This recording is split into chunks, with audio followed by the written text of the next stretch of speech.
Good evening, ladies and gentlemen, boys and girls, and a very warm welcome to the latest episode of the Hard Compound Live. For those of you who don't know, my name is Rich. I run and operate the Hard Compound. We're a one-stop shop for all things motorsport. Excuse me. And that ranges from everything from F1, IndyCar, touring cars, bikes, rallying, even some stadium trucks and things like that. And we cover it with race reviews, race previews on this day's throwbacks, favorite cars and bikes, all that kind of thing. And we also provide online support for some of the best young drivers and riders here in the UK. And in case you hadn't noticed, we do live interviews. These, as this one is now, go out live on Facebook, Twitter, and YouTube on the Hard Compound channels on each of those platforms. So do go and give us a follow. We're also on Instagram. Search for the Hard Compound on, as I said, Facebook, Instagram, Twitter, or YouTube, and give us a follow. Hit the notification bell on Twitter. Add the Hard Compound to your hashtags on Instagram, and subscribe over on YouTube because we've had some fantastic guests. The interviews are automatically saved on YouTube, Facebook, and Twitter. On Facebook, they're in the video section. So when we're finished here, do click on there and have a look at some of the amazing chats that we've had with some terrific guests. Just a very brief run through. We've spoken to some drivers past and present from the IndyCar series, for example. We've spoken with the likes of Mr. Ari Lyndike, Mr. Willie T. Ribbs, with Alex Palou, Will Power, Brian Herter. Just 2 weeks ago, we spoke with Dalton Kellett. We've spoken with Danny Sullivan. We've spoken to a lot of touring car drivers from the British and the European, the likes of Tom Chilton, Jake Hill, Ollie Jackson, Rick Parfitt, Chris Miley, Jade Edwards, Michael Crease. We spoke with Matt Neal, Rob Gravitt, John Clennon, Steve Soper, Gabriele Tarquini, Rickard Rydell, Andy Prio, Ian Flux. We've spoken with team bosses, namely Dick Bennett from West Surrey Racing. And we've spoken with drivers who have crossed the touring car, sports car, and F1 divide. People such as David Brabham, Alex Caffey, Stefan Johansson, Derek Warwick, Mark Blundell, and many, many more. And we've also spoken with Mario Andretti and Jackie Hicks, which is absolutely fantastic. Lots of those and more on Facebook, YouTube, and Twitter, as I say. And speaking of people who have crossed the touring car, F1, sports car divide, brings us very nicely on to our guest this evening. Five-time winner of the 24 Hours of Le Mans, Formula One driver, DTM champion, Italian touring car champion. He's an IMSA champion, FIA race steward, many, many strings to the bow. So without any further ado, we're going to bring him in. Please join me in extending a very warm welcome to Mr. Emanuele Pirro. And here we are. Mr. Pirro, how are you? Hi, Rich. How's things? Well, very well. Good evening, ladies and gentlemen, boys and girls, as you say. Oh, you've stolen my catchphrase. Things fantastic. Are good. Actually, things can be a little cooler. I live in Rome, and it's quite hot right now, a little too much. But apart from that, things are good. I just came back from Le Mans Classique, and the week before from Goodwood Festival of Speed. So I'm just full of history and full of joy and full of beautiful things that I saw and drove. No, that's fantastic. I mean, two fantastic events. I believe Carl Wendlinger was there at Le Mans. We spoke with him just last week, and he said he was heading out to Le Mans. So I think he was there as well. But obviously, we saw you at Goodwood going up the hill in a fantastic McLaren, among other things. That must have been a fantastic experience. Yes, and strange enough, I've been test driver for McLaren for 4 years, 88, 89, 90, and 91. And it was a very intense test program, especially 88 and 89. I moved to Japan, and we were doing 3 days a week, every second week, all year long. So I was really part of the team. And And even then, when I got into Formula One, somehow there was a good feeling between us, and I kept doing testing for McLaren while racing for first with Benetton and then for Scuderia Italia Dallara. So very, very good people, nice memories, still good friends. But somehow, since 1991, I never sat in a McLaren. I sat in a McLaren, but I never drove a McLaren. And it was getting, I don't want to say frustrating, but I was really looking forward, because, when you have so strong memories, when a car is a winning car, it's also a beautiful car to drive. So it was like a state of the art. And then I've been asking first to Ron and then to, people who came after him. And it never happened somehow. And this time, fortunately, it happened with a very special chassis. The car, we talk about 1990, the chassis that Ayrton Senna drove and crashed into Alan Prost as a revenge for the year before, that very chassis. And the car is as it was, same engine, same gearbox, and it drove as beautifully as you can remember. Some of the old team were there in the lab. So unfortunately, I keep all my helmets and overalls, or as many as I could. Some have been stolen, some have been lost. But unfortunately, the McLaren helmets and overalls, they stayed at McLaren and they got lost. So I do not have any McLaren helmet or overall. But I wanted to do, because I didn't feel like, driving this car with a modern overall, it didn't look good. So I retrieved the Formula 3000 overall from 1985, that there's only Marlboro logo, still same brands, 1021. So it looked pretty much like the McLaren Honda one, and it fitted. And so it was just a wonderful weekend. Wow, it's like going back in time. I mean, obviously that's from kind of the era that I was into F1. Yeah, I mentioned off air I was into F1 in 1986, but that 88, 89, 90, 91, that time was when I really got into it, and it was I mean, it brought a huge smile to my face just watching. So I can only imagine how much you were smiling. I'm not really an emotional guy, but I'm a guy who leads good things very strongly. So it was really special for me, and I'm not shy to show it. So they must have thought this guy is crazy. I thanked him about 1 million times, and I was always smiling. And but it's special. I'm before being a racing driver, I'm a big racing fan. This is what I wanted to do since day one, and it was a dream that came true, and I enjoyed every. Of course, there have been hurdles and difficult situations, sad situation, like everybody, but it's been a wonderful journey, no regrets. And when I was about to stop, because one day you have to call it a day, even if it was quite late in my case, because my late stage of the career was with the Audi sports cars, and it was a wonderful time, but also a demanding time. A lot of testing, races, and sometimes you go testing, and not every single time you're really happy to do it. Sometimes you're tired, and when I saw that it was getting close to the end of the career, I just enjoyed it. Like when you are eating some food that you really like, and you are the last one or two mouthpiece, and you keep chewing, and so that's cool. Yeah, it's a nice way to end, isn't it?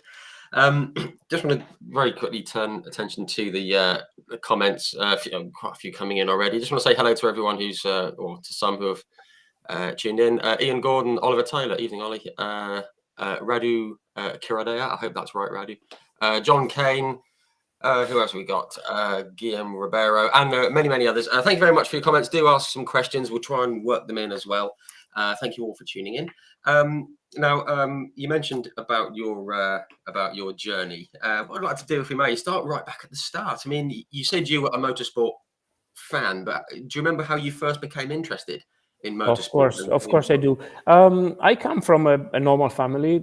My father was having a shop selling TV and electrical. So definitely not a wealthy family, but he was big passionate of motorsport, and he actually bought me a motorbike when I was 6. We had a country, and so there was freedom in those days, and he put me on his lap in the very, very early days, and somehow this was transmitting some feelings. Of course, we talk about, I was born in 1962, so coverage, media coverage was by far not what we use today, which in a way it's even better because it makes you dream even more. And I remember one night, I must have been 7 or 8, something like that. I saw a falling star, and so I made a wish, and the wish was to race cars, although there was completely no idea. It would have been the same difficulties as becoming president of the USA or landing on the moon or whatever, But, a wish is a wish, otherwise it would be a reality. And there was another falling star, and my second wish was to drive for Ferrari. And then immediately I thought, wow, that's too much. I can't ask for that. But then, gone and forgotten. But then one time we were literally passing by what was a go-kart track in Rome, or just on the outskirts of Rome.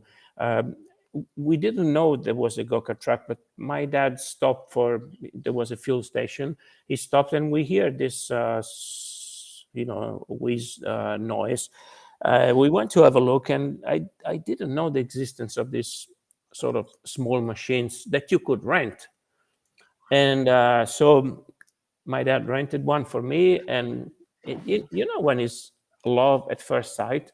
So I was born with it. It's maybe from a, how to say, scientific standpoint, you cannot born with a passion, but I think I was. And so we kept going every Sunday to rent it until my dad realized that it would have been cheaper to buy a second or third hand one rather than keep renting it. So we bought, and I'm sorry to bother you with these long stories, but no, it's fine. It's great. There was this garage, this go-kart tuner who was quite an important man and a wise man. It looked very old to me. He must have been 60 or 65, but he looked very old to me and very wise. And there was a very cheap one, but was out of homologation. And so he was saying to my dad, why don't you buy this other one? It's still secondhand, a little bit more expensive, but one day you might want to race, and this is eligible for racing. And my dad said, no, I will never race. So we went, driving. I don't want to say testing because it was just not testing. A few other times, and then of course the appetite comes by eating, and then why not racing? And so we went back to the shop, and the wise man actually was not only wise but was also good. So he gave us back the money, and we bought the second-hand one, and we did the first race. Wow. And this was at the age. Now I regret to say, but I'm an honest person. You could only race when you were 12 in my time, which I think was not a bad idea, because now kids race much too early, both in karting and in single seater, but that's another story. But I felt very young. Anyway, I wasn't 12. I was 11 and a half. And don't ask me what my father did, but I got a racing license. And fun enough, because we were a generation of Italian racing drivers who sort of grew together into then car racing. And one of my best friends, if not my best friend, is Roberto Ravaglia. We raced karting together, and then Formula 3, and then BMW. And Roberto is, I think, 4 years older than me. And in karting, the age is quite obvious because you've got categories and you go on, And at one stage, I had to regain my true age. So, because I was older for 2 or 3 years, and then I had to stay put for 2 Have to years. tell them. And Roberto still jokes with me because he still doesn't know whether I cheated before or now or whatever. But anyway, my first race was a dream. I could not sleep the whole night, and I wish everybody to have strong dreams, but that strong like me, and fulfill them.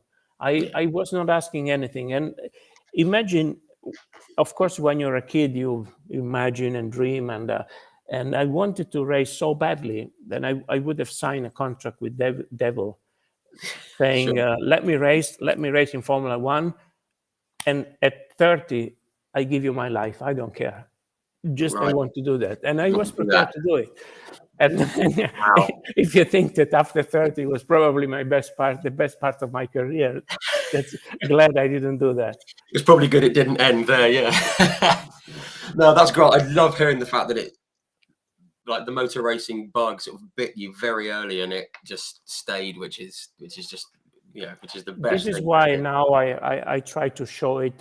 I try to be kind to everybody, and when there's an autograph session, I never go away until it's finished. And because if I hadn't been a racing driver, I would have been a very sad person probably.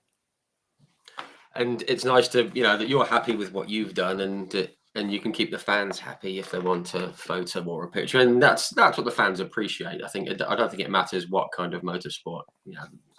Any motorsport fan will appreciate that, which is great. It's great that you mentioned Mr. Ravalia. I first came across him, I think it was in Bathurst, I think it was, a coverage of the Bathurst 1000 in about 1988 or something. And I remember, I'm sure he did. We did together 1987, Bathurst. Yeah. He had a big crash and he broke 2 ribs, and he raced with 2 broken ribs. Was that in the BMW? Yes, this was the That's where it was. That was it. 87. Oh yeah, I was there too. Yeah, I think that was it. There was Roberto, Roland Ratzenberger, myself, and Ivan Capelli, and wow. And I paired with Roberto. In fact, it was not like this from the beginning, because this was the first year of the M3, which was one of the most iconic and beautiful race cars ever built.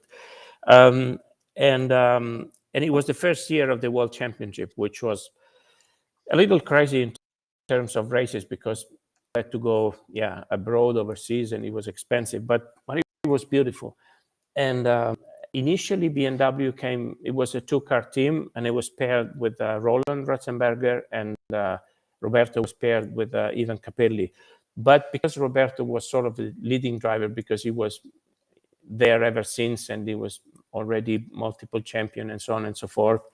And for me, that was on the first full-time touring car season, because before that I was doing part-time with single-seaters. So, and there were 500-kilometer races, which was a good format for my standpoint. One driver starts, 250 Ks, one full tank, a long drive, and the other one takes over and finish the race. So you had to preserve the car and had a good feeling, and so on and so forth. I liked it. So I was qualifying the car, starting the car, and so was Ivan. And then Roberto would start with the best placed car, although it was paired with Ivan.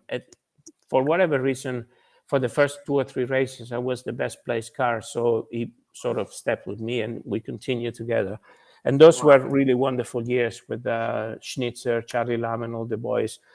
If you think of, sometimes you feel old, but a Works BMW team was just a bunch of people. But I really hope the drivers of today have even half of the joy and fun we had, because we really had a good time. There was room for enjoyment. It was serious business. We were representing BMW, as you can imagine. So responsibilities, and it definitely was a serious business, but there was time and room for laughing. And now I think you've got to be a lot more careful in having a good time in public. I think It feels that window for fun is a lot smaller, unfortunately, just with the way the world There is. was, just to give you an example, we were going in Bathurst, exactly in Bathurst. We were having a rough time, and this was towards the end of the championship. We were fighting with the mighty Sierra Cosworth of my friend Steve Soper, Klaus Ludwig, and the Eggenberger cars, Nitzwitz, and they were very, very powerful, but very thirsty as well. So we were really fighting with them for the championship. And in Bathurst, Roberto crashed and broke 2 ribs and ripped the car. Then we had another problem. Every day there was one. And on the prior to race day, I think it was the warm-up, I'm not sure. I just wanted to, because the atmosphere was so bad, I felt I want to make a joke. So, in Bathurst, there's a downhill prior to the pit straight, a long Conrad the straight. Conrad, yeah. I radio Charlie Lamb and said, Charlie, the engine blew up and it's oil and everywhere and smoke and shit, it's a big damage. And then I was losing momentum because I turned the engine off to do this, but the engine was perfectly right. So I wanted to cut the conversation. And so I said, oh, the car is on fire. The car is on fire. I leave the car. Then I pick up some more speed and I rolled the car into the pits, and Charlie was like this in a desperate, and I knocked in his shoulder because I had parked the car without the engine running. And I said, oh, here I am, it was just a joke. This is crazy, but you could do these things. And, Wow. I don't know if you I love that. do that. That's fantastic. I've just seen a comment pop up from Paul Gallus. He says, "I'm privileged and happy to meet you and spend some time in your company at the 2000 Milia revival at Imola when you rode his Honda RS250 together with Freddie Spencer riding his 500." Is this Paul Gallus? Yeah. Oh, I hope he hears us. Paul is a wonderful man. This is another nice story to share. Yeah. I love motorbikes. As I told you, I Me too. was given an early motorbike, and I sort of grew up on a motorbike, and I have the utmost respect for motorbikes. You always think that somebody else's job is more difficult. I do believe riding bikes is more difficult, but anyway. Absolutely. And I know Freddie Spencer, who is a wonderful person, a really wonderful person. Besides being a proper legend as well. Besides being a hero, and we were at Imola, and they were having this sort of legend parade on the track with a pace bike, but still. And Paul Gallus is a nice man. I didn't know. So anyway, Freddie says there's one 500 and one 250 Rothmans, his world championship bikes. And I said, which one do you ride? And I said, oh. And I don't know whether I asked or he had the idea, but the thing came up and said, why don't you ride the other one? I would love to. So he went to speak to Paul, and I don't know why Paul accepted, because I didn't know him and he didn't know me. But this was an incredible treat. I borrowed his overall and his helmet and riding, and there was other riders like Johnny Cecotto, Carlos Lavado, and I was the only intruder there. But this was a big treat. So Paul, you know how grateful I am, but thank you again one more time. And talking about this, I'm thinking, and I've spoken to the people of doing the Goodwood motorbike race next year. That I would love to see. Because in Goodwood there's all this all the TT riders that I already met and know since the Macau days, because it's the same group of riders, and I have the incredibly utmost respect, and they are cool people. They are nice people, John McGuinness, Michael Rutter. I admire them. And so there is an opportunity to do that with the Yamaha TZ350, and I would like to do it. Oh, that would be, I'd love to see that. And the guys you mentioned there, I would love to have a chat with them on here, like Sunday. That would be very cool. But no, that's wonderful. And obviously, thank you very much, Paul, for the comment. And you said Yeah, he just said that it was great to watch you riding so well. And he said, yeah, luckily his leathers, boots, and helmet fitted you. So But now I've got my own leather and boots and everything, so I don't need to borrow yours anymore. so you're all ready for All Goodwood. gear, thanks to Alpine Stars. Yeah, fantastic.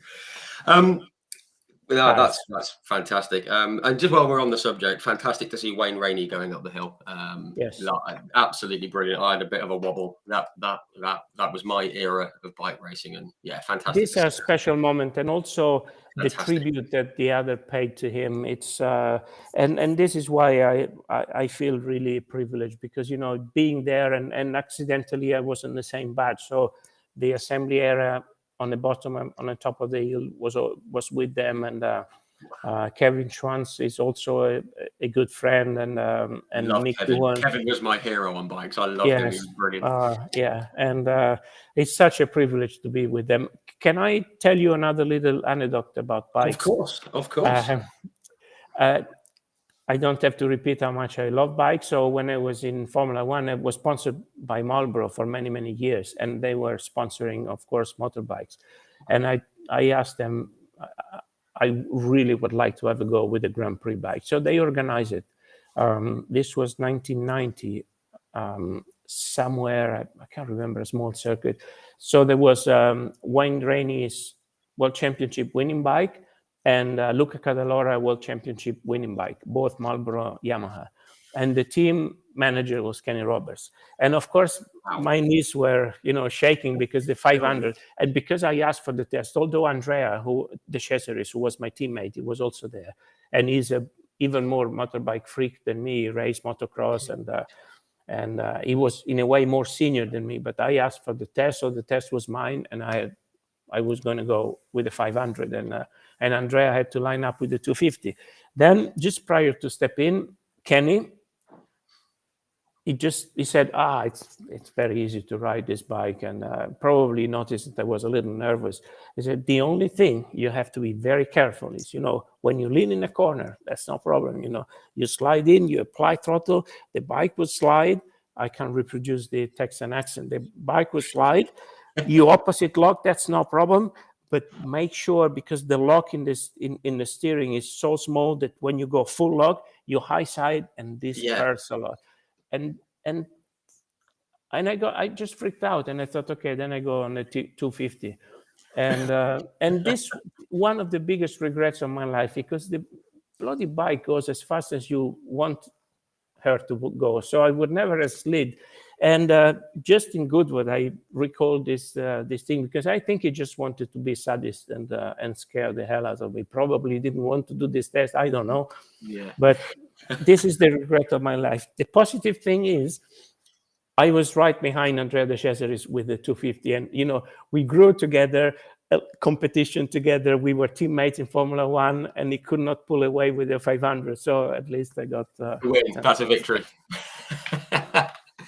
No, that's fantastic. Oh, here we are. Paul Gallis has just said, thank you for your kind words in the magic moments. Paul has said that his bikes are available for you at the Festival of Speed Goodwood with great pleasure. There you go. Is it recorded? Yeah, this is recorded. Don't worry. Well, this is not going to get forgotten. Right. Cool. Right, yeah, so taking a bit of a sidestep with the bikes. I mean, fantastic. Absolutely love to hear about that. But one thing I want to go back to a bit earlier on, you got into car racing in the Fiat Bath. Now, I just want to move on, because obviously we can see behind you, you've got the trophies from Le Mans, which is obviously a huge part of your career. I've read somewhere, 1981, it was your first taste of Le Mans, and I just read somewhere a while ago that you didn't really like it. No. Is that correct? Why was that? It is correct. Not that I didn't like it. I just was hit in the face by a huge punch. 1981. This was my second year of racing. I started in 1980 with a Formula Fiat Abarth, which was a promotional championship, like Formula 4 today, basically. All cars the same. First year of racing, lots of juniors, including Nannini, Ravaglia, Barilla, and so on and so forth. It happened that I won the championship. And in those days, Fiat Lancia group was very present, and this was a good time for Italian motorsport, rally, endurance. So because I was the youngest and I won the championship, Cesare Fiorio took me to race in Daytona. So Daytona 24 Hours was my very first race outside of Italy. After what a a place 25, to start. yeah, no, this is crazy. I mean, when I share these stories, I feel old because nowadays, with all the preparation, I did less than half a day. I just literally drove the car for half a day in Mugello, and then it because the Daytona was in early February or late January. He said, "Come with us, bring your helmet and overall." Okay, come with us, and then it made me do practice. Of course, no chicane in Daytona, so you can imagine the high speed and the banking. And I, in the team, there were all my sort of friends, drivers that I admired, that I wanted to follow. Riccardo Patrese, Michele Alboreto, Piercarlo Ghinzani, all the Lancia drivers. So this Henri Pescarolo was with us. Wow. And I was the kid. So Daytona went well. Our car won the class and was 5th overall, so a win in the World Championship. So probably Cesare thought this guy is okay, you know, he's not a crazy.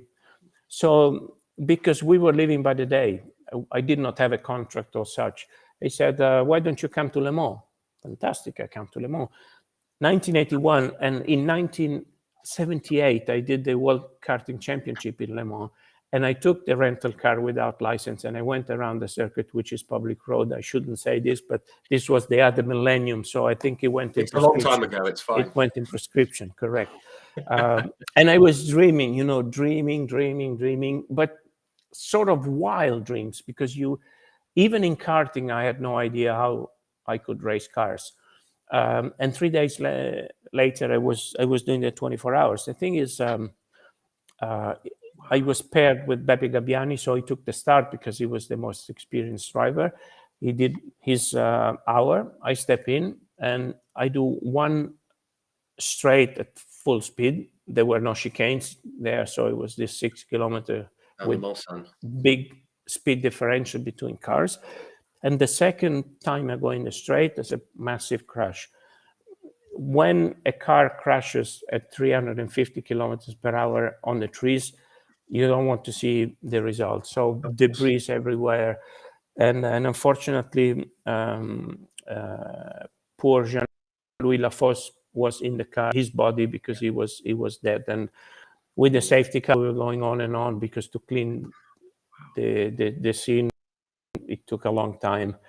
Shocking already, because to me, as I told you, I was prepared to make a deal with devil, but I believe a lot, and I still believe a lot in meritocracy. So I thought, you know, your life is in your hands. If you do a silly thing, so silly that you deserve to die, I'm prepared to do it. You know, I like this challenge. Yeah. But there on the straight, Jean-Louis Lafosse did nothing silly.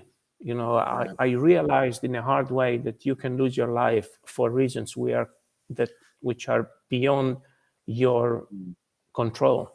Yeah, so this was a shock. Yeah, and of course the history of motorsport is full of this accident. Then they cleared the track eventually. One more flat out straight and another massive crash. Same thing. Debris for hundreds of meters, then ambulances, people laying on the ground with the drip, and this was Thierry Boutsen WM Peugeot. He was unhurt, but one marshal was killed and others were injured. So you have to pass on and on, you know, going around the debris, and you can't avoid looking at, and again on the straight. So very shocking. The stint ends.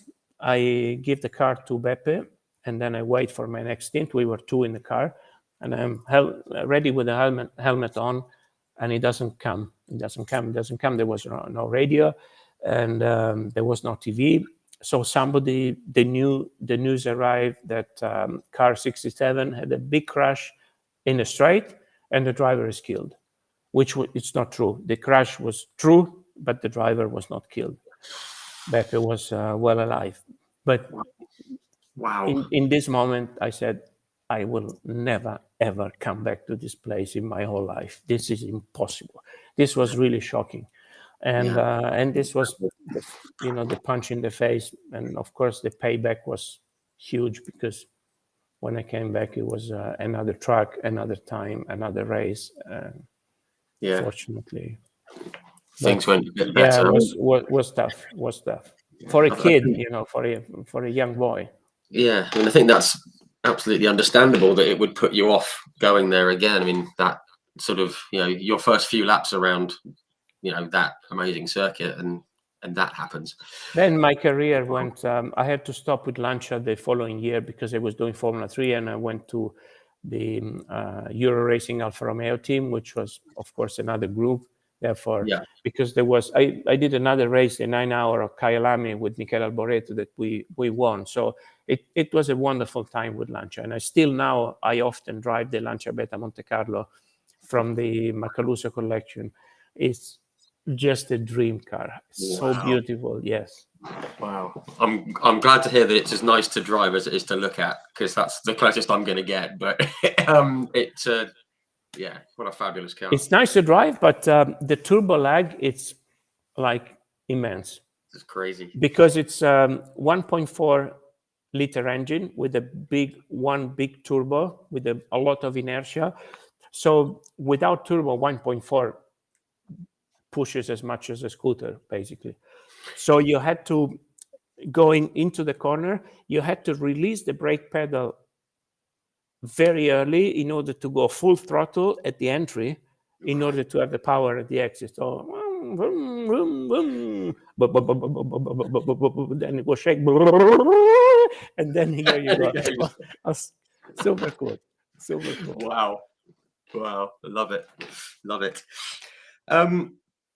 So from that sort of time on, you went into European F3, and then you moved into Formula 2 with Onyx. So obviously they then went on into F1, one of my favorite little F1 teams before it all went wrong with Mr. Monteverdi, but we'll skip over that. It went kind of wrong. I've just got that 1984, this was in F2. I've got a little list of the people that were on the grid in that year. You got Pascal Fabre, you got Didier Tace, who obviously went on to do IndyCar and more Le Mans.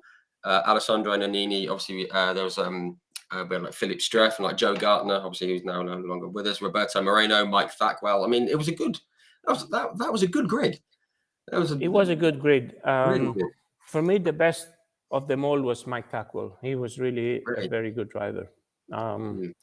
He sadly, how to say, he was not equipped with as good character. And I think he was not an easy guy. And actually, I always had a lot of respect, but we didn't get along because in then Formula 3000 we were fighting for the championship. So not really we didn't get along, but we were sort of opposition. But for me, he was a really, really good driver, very good driver, and also a good person. But just he was introverted, and when you get to talk to him, he would talk for hours, and then it's sad because not so many people are so gifted in terms of raw driving talent, and he could have achieved, and he should have achieved a lot more. So he actually lives around the corner from Goodwood, and I always tell myself he runs a pub. I want to pop by and say hi, just to pay respect, because I got so much from motorsport, and I think he was a better driver than me, and he got much less than he deserved. So one day I will do it. Yeah, sure. And I believe he's married to David Brabham's sister. I think that's correct. No, it's a little bit incorrect, but you're close. Some link, isn't there? David Brabham's wife, is my Thackwell's sister. This is where I know the news. But there is more. There is more. My childhood, long-time girlfriend from the go-kart days and the early motorsport days, German girl, sister of a German driver, Jörg van Hommen. We split it because I was young, but we were really very close, and after that, very good friends. And she married Mike Tackwell. So this is some sort of sliding door. Yeah. That's it. Yeah, at least married David Ram. And I obviously spoke with David, and yeah, he's a great guy. So yes, absolutely, 100%. Great guy, and it's And great Lisa is even better. She's very, very cool. Yeah, fantastic. Love it. I mean, I've got again from that year that you had a podium at Donington Park, which obviously here in the UK, one of our best circuits in my book. And then I've got you moved into Formula 3000 with the Onyx team. I guess that was always the plan, was it, when you were with Onyx? Was it? I don't think there was a plan, but we were getting along well. I was supported by Marlboro. Onyx was a very good team. That Formula 2 year sadly was disappointing because we were Works Bridgestone team, and we all know how good Bridgestone is, but this was those were early days for Bridgestone, so we weren't as sharp as we could have been, and then on a later stage the tires improved. Ralt Hondas with Roberto Moreno and Mike Tackwell, they were switching into Bridgestone for the following year, so they used the Bridgestones, which became eventually better and better through the year in the last two races. And this is where I got the podium, and I was close to the Ralt Hondas, which were obviously good, but on equal tires we had a closer battle. So it was a disappointing year. But when people ask me which was your favorite race car, I cannot pick one, but I pick three, and one is the Formula 2. It was such a nice car, nimble. If ever I drove a car very close to its limit, this was a Formula 2 car. Very light. The 2-liter BMW engine screaming just behind you, very high RPM, was a very, very good engine. Ground effect, wing car. Yeah. Super cool car to drive. I wish I had it. Yeah, I still remember every bit. Wow. So if anyone knows anyone who's got that car, get in contact. Maybe we make this interview useful. Yeah, we're gonna do what we can. Again, moving on. Formula 3000, same team, different rules. If you remember, Formula 3000 was created, I believe, to basically place all the Ford Cosworth engines, which had no future in Formula 1. Right. And this was the beginning of crazy, weren't they? They were so powerful at that time. They were very powerful cars. The Formula, but they were not good cars, especially at the beginning. Because the engine is a big chunk of motor behind you. So I told you the Formula 2 was light and nimble and sticky to the ground. Formula 3000 had very little downforce because motorsport turned into flat bottom, and nobody really know how to use flat bottom properly. So there was a big loss of downforce, heavy cars, very high center of gravity. It was like almost like driving a truck. So more power, more juice, but less reward on driving. Then, in following years, Formula 3000 got better and better. But it's a little bit on the other way, what I felt going from the BMW 635 to the M3. Heavy car, beautiful. The 635 is a beautiful car, but, old school, lots of inertia and so on. Next year we go to the M3, just a wonderful thing. So there with Onyx and Formula 2 and 3000, it happened the other way around. Yeah, went from the light to the heavy. Again, I saw obviously you took that podium at Donington in F2. F3000, you took a first. I remember you took seventh at Silverstone, and you got the first win at Thruxton, which is not far from me here. It's only about a 35-minute drive down the road. Fantastic circuit. crazy fast. But did you enjoy racing on the UK circuits? Obviously, just asking because we're in the UK. So No, very much so. Of course, I'm Italian, and I still have a very strong Italian accent. However, I always wanted to become international. In the 80s, motorsport was very British, and Italians were very Italian. Even now, we are very Italian. But I just wanted to become more international. So I moved to the UK when I drove in Formula 2. I moved to London. No money, not super easy life, but wonderful, wonderful time. I learned how to do the washing on the with the coin in the laundry. Yes. After a year, I could buy myself a washing machine, and it was like I bought a Ferrari to me. But this was a really good time, and so I had a passion for UK. I thought UK is the land of motorsport. Even in the earlier days, all the good teams, especially Lotus and Colin Chapman, I really admired. So I moved there just to become, not disrespectfully for Italy, but to become a little less Italian and a little more international. And this actually worked. It worked because it opened my mind. It worked because to me, and now we talk about inclusion, diversity, I learned that all people have one head, two arms, two legs. And okay, when it's down to sports, sometimes I support Italian teams, but I'm really considering people for what they are and not from where they come from. And this is not super common even nowadays with people. And actually this was a good move because by living there, I got to know Ron Dennis, I got to know Stefan Johansson, who are the two key players that made me get the Formula One drive, if you want to know the story. Ah, right. I didn't. I've not spoken with Ron Dennis, but I spoke with Dick Bennett, and I've spoken with Stefan Johansson. Obviously, at that time, they were kind of at the same, in the same area. I think Stefan said that really kick-started his career was when he was over here as well, which is nice. It's nice for the UK to have something like that, kickstart some careers, and it obviously helped you as well, which is big time. And in fact, Dick Bennett is another icon of motorsport. It's absolutely incredible, utmost respect for this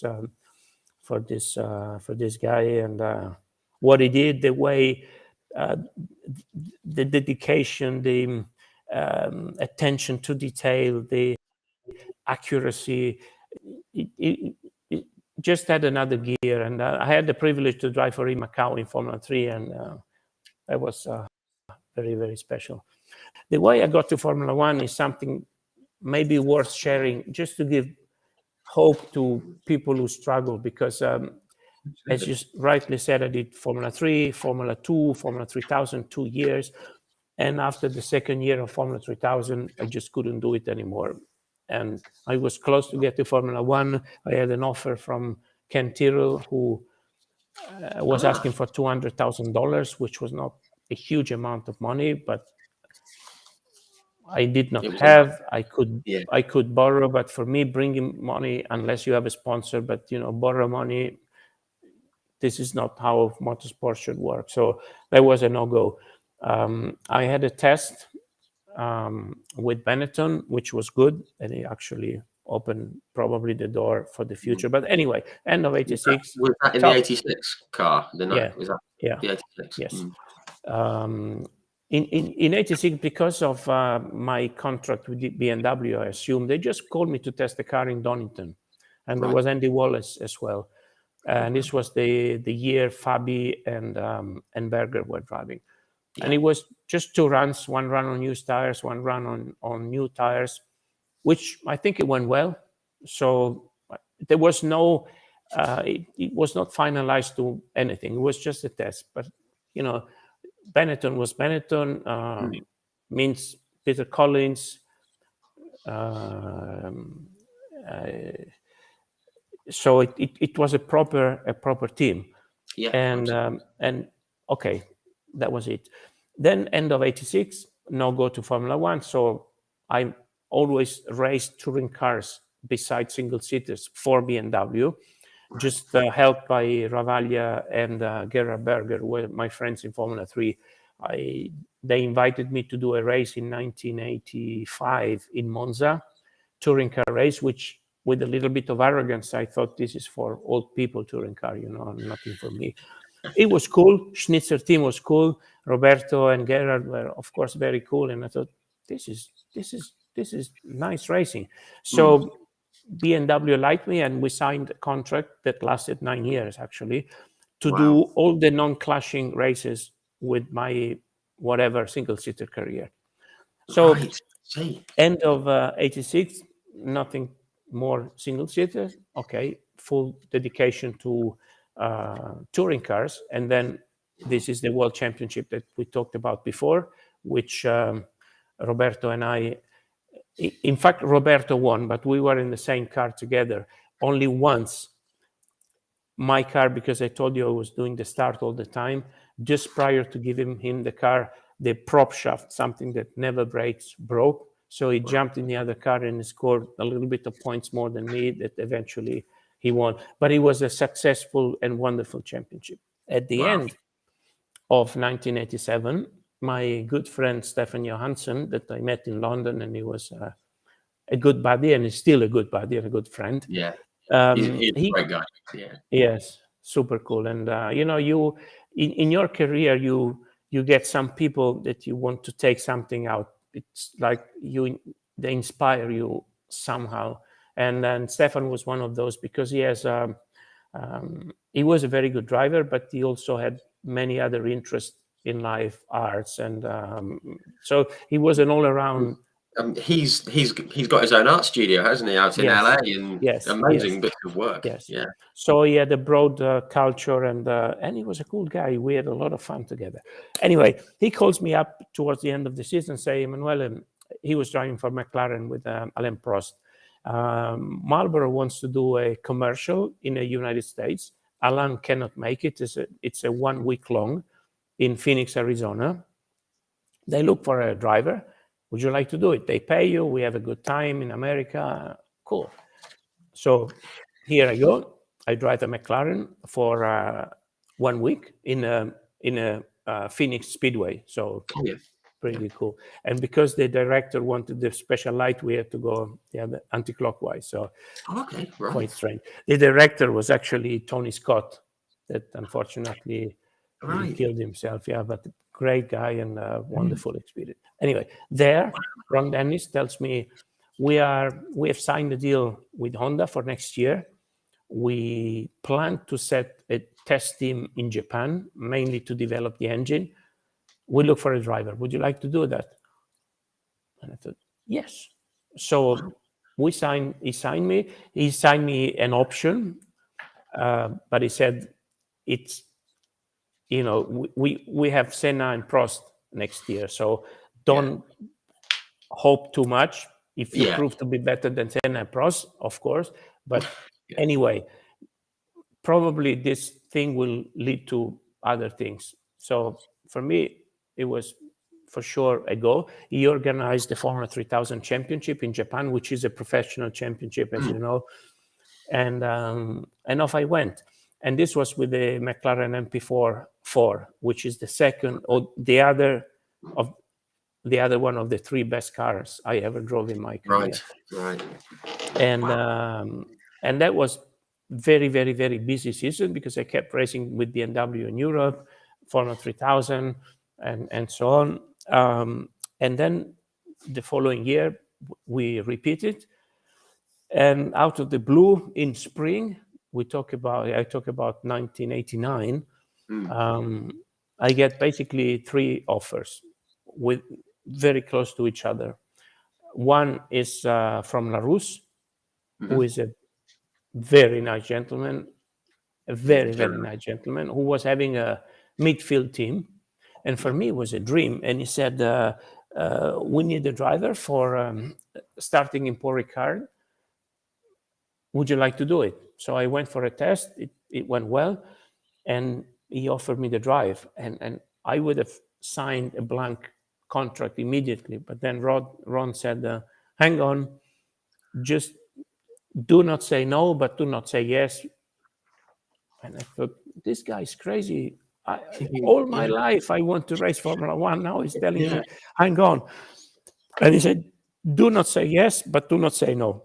And poor Gerard was pushing because he had to tell the sponsor we were close to the race. And I said, yeah, I'm very happy. Just wait a little while before I commit, because he knew that there was another offer from Benetton and from Tyrrell. Right. So from zero to hero, I have 3 cars to pick. Wow. And Benetton appeared to be the most applicable, the most interesting. And unfortunately, I had to call. I remember I was in the lobby in the public telephone in Tokyo. Gerard Larousse, who was just waiting for a yes, and say, Gerard, I'm sorry, I cannot do it. And he rightly lost his temper and insulted me, but now we're good friends. Yeah, in the heat of the moment. Yeah. No, but he's right. But yeah, this is how it is. Yeah, it's just a decision. I mean, and obviously, you moved to Benetton, obviously on the back of the injuries that Johnny Herbert and stuff. Not really not directly, but he was.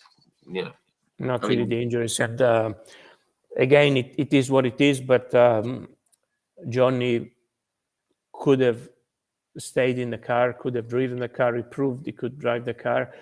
He had enough talent, by all means. So, and Johnny is a very good friend. So I was sorry, but it is what it is. The thing is, Briatore just stepped in to take over, and he wanted to, in my opinion, he wanted to establish his leadership, and he got rid of Peter Collins, great team manager, that he did a very good job. His driver, Johnny Herbert, and so I think this was a sign of here I am, and he chose me, which I'm very, very grateful. The team is great, and he's actually sorry, this is getting long, but no, it's fine. You should have asked a driver with a shorter career. Benetton team is Pat Simmons, Rory Byrne, and these guys, when I was doing Formula Fiat Abarth in 1980, they were the Tolman team, exactly the same people who then became Benetton. And Tolman was Derek Warwick and Brian Hampton. And Formula Fiat Abarth was having 4 races as a support race with the 4 Italian rounds of the European Formula 2 Championship. And all my free time, I spent it in front of the garage of Benetton, dreaming, because they were the dream team. And Derek was a very kind man. Also, Pat Simmons and Rory Byrne and the mechanics, just they saw this young kid maybe dreaming. They always invite me in and spend time with me, and this they made a young dreaming boy very, very happy. And a few years later, I was their driver. So wow. that was special. It must have felt Rory amazing. is a wonderful guy, and Pat also. There's a lot of good people in motorsport. So I hate when people are so negative about motorsport. Yeah, there's lots of good people that you don't hear about. That's something I've learned from these chats we've had. So you've gone to Benetton. Obviously, I've read, and it's fairly well documented. You're quite tall, and did that cause an issue with getting in the car and everything? Yes, it did. No excuses, because I hate to have excuses, but really this was a problem. This was a problem because I was far too out of the cockpit, and this created a buffeting. If you see, I had a massive windscreen, but it did not help. And this was already a problem. And then I was sitting on the tub, on the bulkhead. So there was a race in Jerez where I was running 4th towards the end of the race, and my foot was just numb. So I literally could not brake the brake pedal, and I had basically to park the car. So my teammate was Sandro Nannini, very, very good and fast driver. but just if I had a better ergonomy, I could have done a better job. The accident, I had a big crash which probably was avoidable for sure, and it didn't do any good to me. My third race, which was the first one with the new car in Hockenheim. Hockenheim with the polystyrene blocks and the... Yes, because the first two races I did it with the old car, and Sandro was having the new car, so hard to make a comparison. Hockenheim, I qualified okay, and during the race, I was going well, catching up and passing a couple of cars. I remember passing Boutsen, with whom I collided in the entry of the last chicane, because I was on the inside, and I thought, if I back off now, I am a newcomer. I will have to back off the rest of my life. So I kept the foot down. We wheel banged, and it crashed, and he was very angry with me, probably rightly. I continued. And then because of the high speed, my head was really, it wasn't comfortable. And entry of the motordrome, I touched the outside curb, car span, and I hit something very hard. But apart from that, I was running fourth and catching Nigel Mansell on the Ferrari very fast, very fast. So I was living a dream. I couldn't believe when they were putting the board, Nigel, I don't know, -6, minus whatever. I thought, it cannot be me. You're thinking, how am I doing this? And I hate the ifs and the buts, because I am incredibly happy with my career, but probably without that crash, things could have been a little different. Yeah, maybe it's one of those things, unfortunately, isn't it? But I believe in meritocracy, and I believe everyone has what he deserves. So yeah, I don't want absolutely. to But the following year, you moved to the Scuderia Italia Dallara team alongside Andrea De Cesaris. God bless him. Old friend. Yeah, from karting. Must have felt like you'd both made it. Teammates in F1. That must have felt kind of special for you. Yeah, very special, because Andrea was from 1959, so only 3 years older than me. And in karting, he was always ahead. We were having the same team, so we did a lot of races together, but always different categories. And he was not only 3 years older, but then he moved into Formula One very early. So yeah, he was a friend, but he was like an idol, a hero. I got to Formula One on a much later stage, so he was much more senior than me. But of course, when you're a racer, and I wanted to beat him every minute. And when he was quicker than me, he was my best friend. But when he was quicker than him, he's such a competitive guy that it was impossible to talk to him. But to measure myself against Andrea was really good, because I think I did well compared to him. The team kept me for the following year. The car was really slow that year, unfortunately, but it was good for me. It was a good season. And Scuderia Italia, wonderful people, small team. We're still, one of the pride I have in motorsport is that I'm still in very, very good terms with every team I drove for. And I think, I'm proud, because it means that that there were no frictions and no problems, and it was good. Yeah, no, fantastic. That's fantastic. I mean, that's the thing.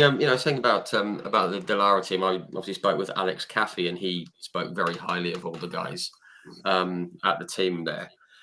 Just a quick word. There's a guy who follows the page. He's called Darren Timms. He's a big fan of JJ Leto, and he'd kill me if I didn't ask about JJ. He's a huge fan of his.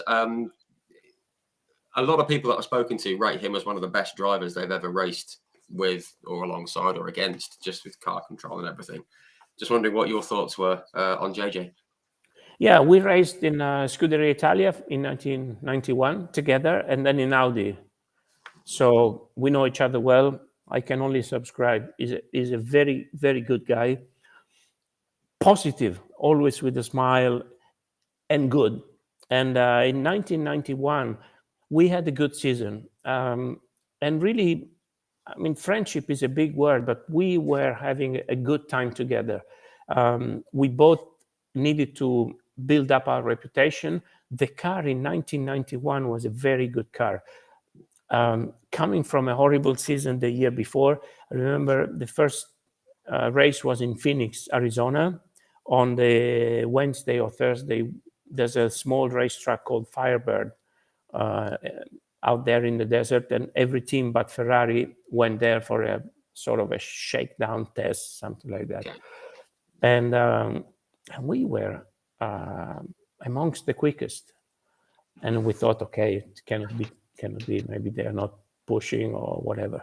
Then we go on Friday into qualifying, and the first day I'm fifth quickest, 5-0, not 5-0, 0-5, so fifth.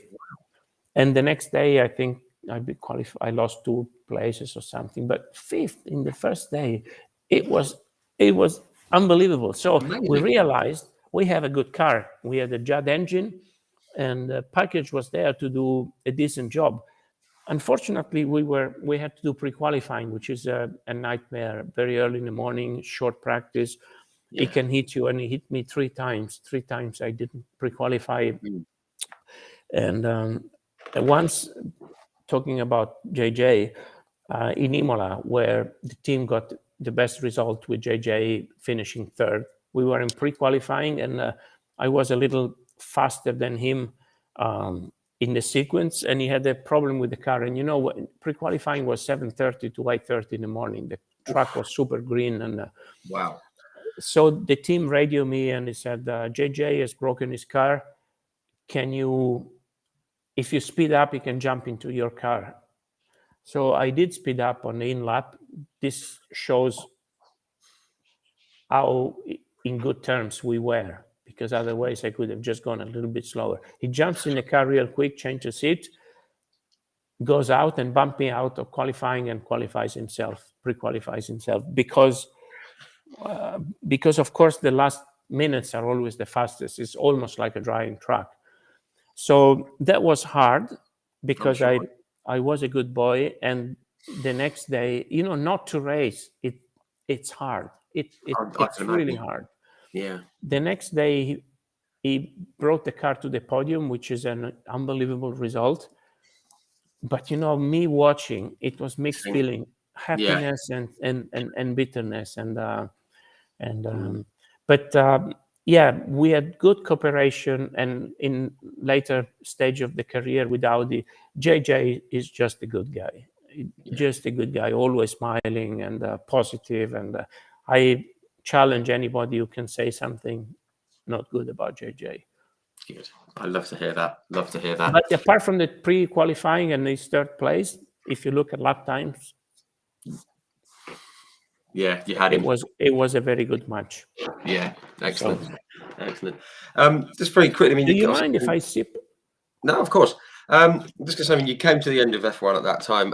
Just want to very quickly, there was a lot of very good Italian drivers around that time. Obviously, there was like yourself, but we've mentioned about Michele Patrese, Nannini, Larini, Modena. Modena. Even like Nicola Larini, Gianni Morbidelli, and Alex Zanardi. It was just a really good group of very, very good drivers you had, wasn't it? I have no answer to your question. Why so many before and so few now? Yeah, it was just seemed to be, maybe something in the water at that time. I don't know for sure. The economical situation somehow helps, but I don't believe it's only that. I don't know. All this generation came from karting, and we raced together. I'm on the older side. Patrese was the first, then Michele Alboreto. So many. I don't know. We have 2 good guys now, very good guys. Gabriele Mini and Kimi Antonelli. And these 2 could make it to Formula One, hopefully. Because a country like Italy with no drivers in F1 is, if you consider how many Italian riders are in motorbike, and it's 2 wheels, almost 4 wheels, a GP field, isn't it? It's so many world champions in motorbike racing, and 0 world champion. I don't know. I think Italy has had good drivers in other categories, but It's quite strange that since Nino Farina, no one won the world champion. Michele Alboreto was close one year in '85. 5 seconds, wasn't he? Yeah. He's been let down by the car too many times. Yeah. But Elio De Angelis maybe could have made it if he didn't come across this great champion like Ayrton Senna. And some Brazilian chap, yeah. But yeah, we'll see. But it is what it is. Yeah, hopefully, hopefully soon someone will make the step up. We are better than you in football. We beat you in football. How comes we cannot beat you in motorsport? Everyone beats us in football, though. I mean, we've only won once. We thought we had it. We thought we had you last year, but never mind. No, but I tell you, during the European Championship, I was at Lord March home to watch the game. So it was a little embarrassing because we have, of course, a fantastic relationship, but it was like a home of the enemy somehow. And I almost felt guilty when we won the World Championship. Almost. The bad side of me didn't feel guilty, though. No, absolutely not. Just want to just fast forward quick. I mean, into touring cars. After your F1 F1 career, you went to DTM and Italian touring cars. I mean, was it, just to fast forward? Was it '94 and you moved to Audi in the DTM? Yes. Was that when it really kind of kicked on with Audi? As I said before, since '85, I raced touring cars. Yeah, and I thought this can be a good plan B in case single-seater career doesn't work. And in fact, this is pretty much it. For single-seater career worked, but the plan B was very useful at the end. Because we were talking about Benetton before. Do not forget that during Formula One, all the spare weekends I was racing touring cars. I was still racing in Japan in the Benetton year, the Formula 3000, the Grand Champion. So also these things did not help to do the best I could, because I didn't stop the other contracts. So I kept racing Formula 3000, kept racing Grand Champion in Japan, kept testing the McLaren, and kept racing the BMW every single weekend. So it's a little too much advantage I gave to. But anyway, no regrets, really no regrets. Anyway, so I was happily driving for BMW for many years. And then for the first year I could do full championship with BMW in 1992 after my last season in Formula One. That was a big year for me because I wanted to try to bring a championship home by doing all the races. And without going too much into details, but BMW promised me something that they didn't fulfill big time, and I felt really betrayed. I had an incredible offer by Mercedes, and I don't want to tell the figures, but they were paying like 60% more than what BMW was paying. The cars were more, at that time, they were more competitive, and I decided to stay at BMW because of loyalty and so on. And I was let down by being placed in a place where I was promised to go somewhere else. But anyway, I don't want to be bitter. So situation deteriorated, and at the end of '93, the feeling was just bad. The only good feeling was with Tim Schnitzer and Charlie Lamb, who, until he died, was one of my best friends and the best team manager I have ever had. So I remember a telephone call. He said, I understand, Emanuele, the issues. I had the contract one more year with BMW, but just, when it doesn't work, you can be married to a woman, but if it doesn't work, it doesn't work, even if you're married. Yeah. Thank God I do not have this experience.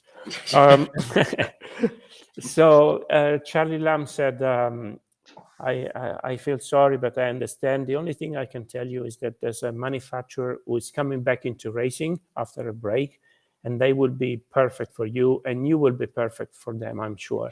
And he gave me the phone number of this Mr. Ulrich. I didn't know how to pronounce it at the time, who was in Audi since 1 month. So I called this Mr. Ulrich, and introduced myself. I explained him the situation. I tried to make him, because I was, I think, 32 by then, so not super young. And I wanted to make him realize that I didn't want to race for Audi maybe a couple of years to cash a little bit more money and then retire. I really wanted to race. So we had a decent conversation by telephone. He flew to Rome to meet me.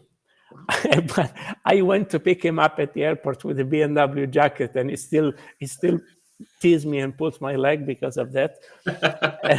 With the BMW M3, we go for lunch. We have a good conversation. I tell him the whole story, honestly, and I said, I want to race, not for the money, and to show that this is true, I'm prepared to sign a contract without any figure, that you will put it yourself for 1 year at one condition, that if you're happy with me and I'm happy with you, for the following year, we don't take it as a base what you have put in the contract, but we negotiate as it was the first year. Right. I don't know whether this was the reason. He put the figure which was the appropriate figure what we would have negotiated, so he didn't take any advantage, but this was a good start, a start of a wonderful time. Wow. I won Italian championship first year, Italian championship second year, German championship third year. And those days were wonderful because the cars were good. There was a lot of technology, a lot of research with the 3 differential.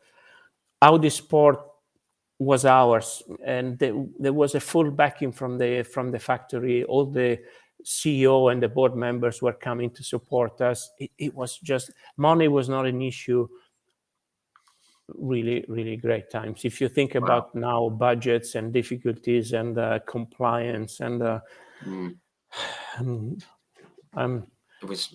sad I'm older, but I'm glad I'm old in a way. Yeah, a lot more politics and a lot more difficulties, I guess, these days. Well, I mean, it's great that there's that relationship almost straight away. It seemed to work. Something that I remember, it was 1996, the DTM. It was the first time I was really aware of DTM. I mean, it wasn't really, it wasn't sort of that well broadcast over here on TV, things like that. But I was aware of Steve Soper because he'd raced in the British Touring Car Championship, and I've got the note here. 1996 DTM. You won half the races in the season, 9 wins from 18 races. You were on the podium in all the races apart from 3.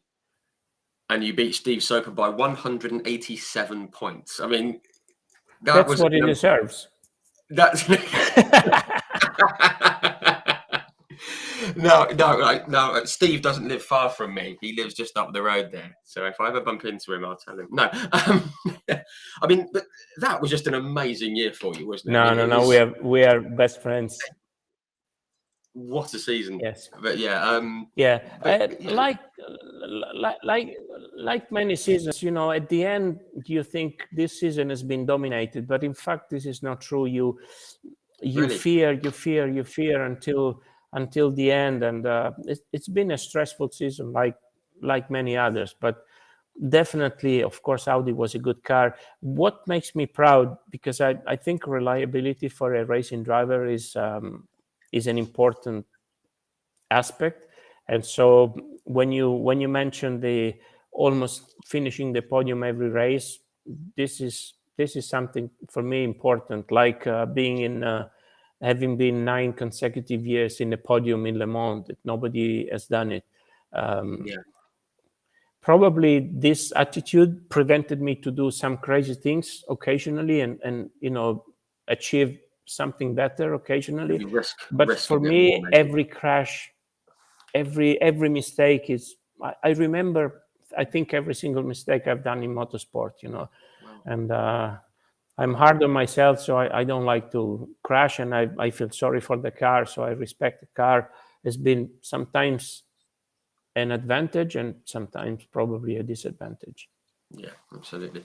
But again, you win championships by scoring points. There's a lot of drivers who perhaps aren't as spectacular or as memorable as some other people, but they've got so many titles and championships just because they score the points and look after the car, which is which is what wins you championships. I mean, you mentioned about the podiums at that 24-hour race in France. Few in a row. I mean, we've obviously touched on, why you stayed away for such a long time at that first with that first race in 81. You came back in, I think it was 98, and you didn't finish, and then you had a class win. But it all started going rather well in 2000, didn't it? That's when it all sort of went like that. And obviously, you were racing alongside one of your co-drivers was Tom Christiansen, who, I mean, he's done okay at Le Mans. He's not done too badly. That must have been an amazing week. That first win. I think it was an amazing time more than an amazing week because Le Mans is one race that happens every year, but that race requires a year-long preparation. So, for those who are actually involved in a team, you cannot really talk about a week. You have to talk about the whole project. And as usual, Audi did it with a class of their own. And from the beginning, it was a very interesting project. Initially, it was a top secret. I remember I was asked to go and see the very big boss, Dr. Kalfel, the president and CEO, and he told me we would be doing Le Mans, but this is top secret. So we had to sign an NDA, and we could not even talk to our wives about it. Well, wow. Of course I did, but Yeah. But this was maniac. We were doing all the development when we had to. At one stage, we had to go to a proper circuit. Then we went to Most, Czech Republic, which is a remote place. We went there with fake identity, with blank track. Car was black, blank overall, white helmet. I still have my blank overall and white helmet. Wow. I had a fake ID. My name was Emil Piller. So the circuit didn't know who we were. Wow. And if the circuit knew that, there was, because initially it was Frank Pilla and myself, if they knew that we were Frank Pilla and Emanuele Pirro, they could have guessed this is Audi. So even the circuit didn't know. So wow. Crazy, paranoid. Until, of course, there was a presentation. And so the whole development phase was very interesting and special. Wow, that's amazing. I have no idea about that. Crazy. That's amazing. You couldn't do that now with social media and everything. No way. You go to jail, probably. Yeah, more than likely. You'd be in a lot of trouble. You mentioned about Frank Bieler, and there was a question about the British Touring Car Championship, which we're going to come to a bit later on. So do hold on, Difan, who asked the question. Yeah, I mean, obviously, you won Le Mans after obviously quite a sad experience first time out. You won Le Mans. I've been very lucky to speak with guys like David Brabham, with Stefan Johansson, Mark Blundell, obviously, also like Jackie Hicks, spoke with him as well. And they've said that, they were, the first time they went to Le Mans, they weren't sure about it. It was, it was a fantastic experience, but they said it just takes one good, one good running at the 24 Hours of Le Mans, and it just changes your mind about it, because you've done well there. But what is it like to stand on that podium at Le Mans? I mean, it might be a silly question, but no, it's not silly, because it's really special. It's really special because the way the podium is placed, it's above the start and finish, and by the time you get to the podium, which normally it happens quite late because Frank Bieler has to go to the anti-doping, and he can never pee. So sometimes it took ages for him to produce the material to be checked. And that's something I didn't think I'd hear today. That's but anyway, you get there, and this is probably the time when you start really truly believing. And as much as I don't like to be at the center of the attention, but it's such a relief, not only because you won 24-hour race, but because of all the effort, a year long, reward for so many people. You would like to take every person who has been contributing contributing up in the podium. And then in Le Mans, in our days, there was a tradition that the winner would make a party. So whether it was Peugeot or Audi, and the after party, it was again very special. And I have to admit, all 5 times that I won, after all the parties, then I went in town and people cheer you, and I never went to bed the whole night. And this was, I don't know how a human being can produce so much energy, but you somehow you never want this dream to finish. You almost afraid that when you close your eyes, you wake up and it's not true. So very special. Can I say, there's a lot of people who write, and we sort of ignore them. I just would like to thank them, because hopefully they don't get bothered with all these stories. But yeah, thank you for contributing. And it's just going to say, lots of people talking about watching you in F3000 at Thruxton. That was Michael Skeet there, and no, just thank you for those who write. Everyone, it's just lots and lots of people. I want to. You've won 5 times at Le Mans. I think I wrote a little piece recently about your 5th one, where there was like an oil spillage and cars were spinning off, and it was all kinds of nonsense going on during the night. Of the 5, firstly, I mean, was the first one the hardest, or did it just keep getting more difficult? No, or was it? No, I've always wondered how. I think you don't. When you drive, and being the first, it doesn't put you more pressure than, because when you drive an operation like this, you have a big responsibility on your shoulders. So whether it's the 5th or the 10th, you don't really feel stress for you. You feel stress for all the others, and therefore the pressure is the same. And each one, often I'm asked which one was the best, and it's like when you have 5 children. How can you say? The thing is, the first one is obviously special, because from 0 to 1, it's a much bigger difference than from 1 to 2 or from 2 to 3. Yes. And also because sometimes you have the opportunity to sort of write a little piece of history. So the first one for Audi, where the 3 of us, Frank, Tom, and myself, and this is it.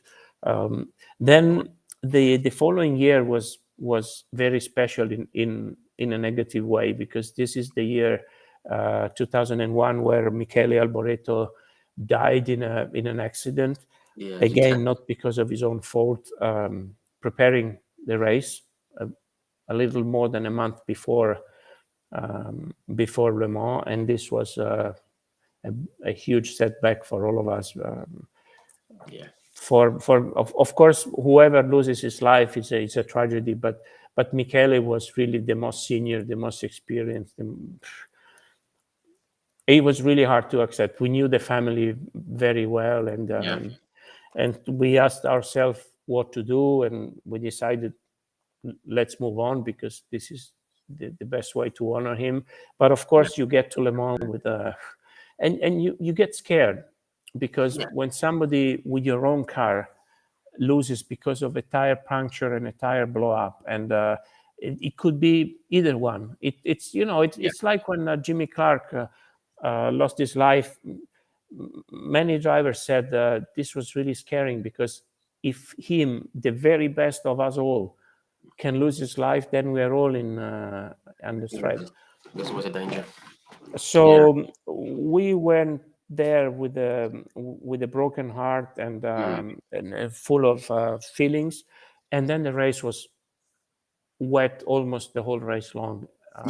Sometimes heavy rain, sometimes safety car because of the heavy rain, but safety car in 2001 was brought out when there was reason to bring out the safety car, not now every little sneeze, So from a driving standpoint, it was scaring. And I remember when the race was over, I was happier that the race was over more than the fact that we won it. Yeah, more like relief that you'd got through it. Yes, and it was nice to dedicate it to Michele. And then the one I really cared a lot was the first one with the diesel, because I love technology very much, and diesel was a very special. Now, then Peugeot joined in, and it became sort of normal until, unfortunately, the Dieselgate, but became sort of normal. But it was a huge bet for Audi to start producing a high-performance diesel engine. A lot of development, a lot of technology involved, a lot of question marks, and you only have one chance in a lifetime to be the first one to win with a diesel engine. And I really wanted to do it very badly. We were lucky because a lot of luck also needs to happen for somebody to win the race, and I was very happy. Yeah, wow, it's amazing to hear that. I mean, obviously, each one's very special for their own reasons, I'm sure. I mean, I guess you never imagined you'd get 5 wins at Le Mans. I guess you never. I mean, you could dream about it, but did you ever really think that it was no? Honestly, I don't dream much, so I don't have targets. I think targets, yes, but not targets of because really winning or losing Le Mans, the targets I put myself is to be good. Like last weekend, I did the Le Mans Classique. I was very happy because I felt I drove well. Nobody knows. You can see the lap time, but lap time, who knows what car you're driving, but you feel good. And this is, I've been the toughest judge of myself. It's been myself. Then you win. Sometimes I came back home with a smile after having lost a race, and sometimes with not being so happy after having won a race. So, but of course, when you stand in the podium, is a big thing. That's for sure. Yeah, of course, and I think that's good. I mean, I think that shows like a true driver to me. Someone who, even when they've won a race, think, "Oh, that wasn't the best I could do." And if you've not won, you can take the positives, and it's not all about the result all the time. Just in terms of the numbers, I mean, you're level with Derek Bell on the winners of the 24 Hours of Le Mans, which is amazing because he was like the sports car guy growing up, especially as an English boy. Derek Bell was the man. And there's only 2 people that have won more than you, and that's Jackie Ickx and Tom Christensen. I mean, that's not bad, is it? Wow. No. I can't believe that is not bad at all. No. Yeah. I mean, if you're going to be behind 2 people at Le Mans, that's pretty good. It's strange, Rich, and whoever is listening. I am like 2 sides. One, I know what I've achieved, and I can't ignore it. But I'm also a huge race enthusiast. So when I meet, Derek Bell, who is a good friend and a great guy, I'd love to meet Derek. He's a myth, So sometimes, what am I doing here? He's talking to me, and wow. Yeah. So wonderful time. Yeah, I love that. You're like still a fan first, which is the best. Just very quickly. This is why I get upset. Now there's a lot of haters, especially in Formula One. You hear a lot of bad comments, and sometimes I am a kind person in general, quite polite and kind. But sometimes when people, maybe to please me, they used to say, and often it happens, in your time it was so much better, a lot more difficult now. And I get really upset because it's not true. Racing now, it's so nice. There's a lot of fight. Don't you dare to say that it was better before. If people focus on the racing rather than all the other stuff, that's what I've always said. But social media. Yeah. Just very quickly, I just want to touch on the time that you spent out in the States on what's now the IMSA thing. That must have been a very cool experience. I mean, you won. You won the title in 2001 out there? So drove on some amazing circuits. You've won at Sebring. Also, another one I think I won 2005. 2005. Sorry, yes, 2005. Got it. Yes, I have that as well. So you won those years. That was special. I spoke with David Bradman. He really loved his time out in the States. Yes, and fun enough, when I was a lot younger, there were drivers who went to race in America. more in IndyCar, but whatever in America. And they were speaking very highly about racing in America. And with a little bit of arrogance, I thought, they say that because they don't have a chance in Europe, so it's a plan B. And, I didn't quite, not really, I didn't believe, but I didn't see why. So I took it. But then when it happened to me, I really understood why it's so cool to race in America, because it's like going back in time. The circuits are more challenging, less safe. But for me, safety, it's very important. But if we are killing motorsport for the safety, I don't sign this document. Fully agree. And everything is more simple. What I remember about racing in America is the camaraderie. On track, you are fighting like hell. Out of track, you're good friends. The officials, I'm still am in good terms with many officials. It was just a good time, but I've been fined for team not wearing goggles. So no mercy. What it is, but they are there for you. The race director, you feel that he gives you penalties because he has to, but you feel that he's there for you. It's hard to describe, but it's not there to make it difficult for you. Old school racing, and really, really a wonderful time. Yeah.